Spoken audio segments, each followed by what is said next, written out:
2021 yılı İçişleri Bakanlığımız tarafından afet risklerini azaltma yılı olarak ilan edildi.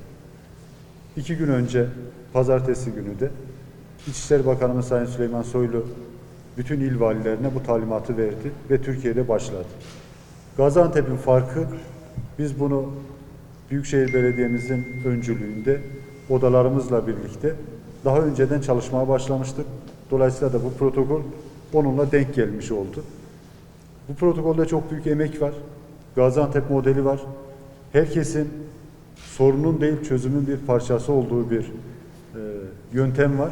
Bu anlamda da emeği geçen ve emeği geçecek her kurumumuza, başta Büyükşehir olmak üzere tek tek teşekkür ediyorum. Gaziantep modeli ne dediğimizde işte tam da bu model. Birlikte iş yapma modeli ve Türkiye'ye örnek bir model.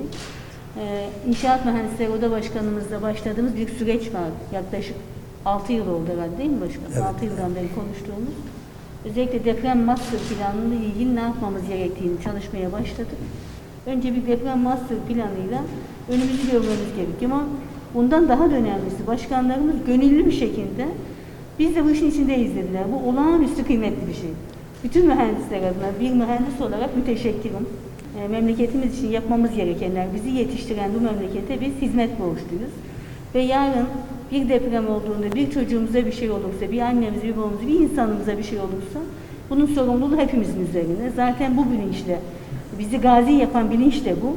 Bizi 100. yıla taşıyan bilinç de bu. O yüzden ben sizlere hakikaten bir başkan olarak, şehir emin olarak müteşekkirim. Deprem öldürmüyor, çürük binalar öldürüyor. Ve biz yüksek teknolojiyle birlikte akıllı şehir hedefimiz var. Ve bu mesele bizim açımızdan çok önemli bir mesele.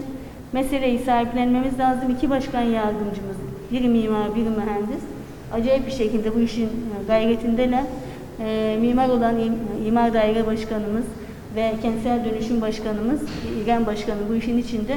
Biz Gaziantep Büyükşehir olarak bu ekibin emrindeyiz.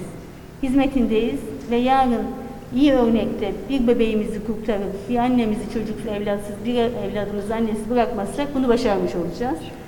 Ben hepinize müteşekkirim, çok teşekkür ediyorum ve hizmetinizde olmaya devam edeceğiz.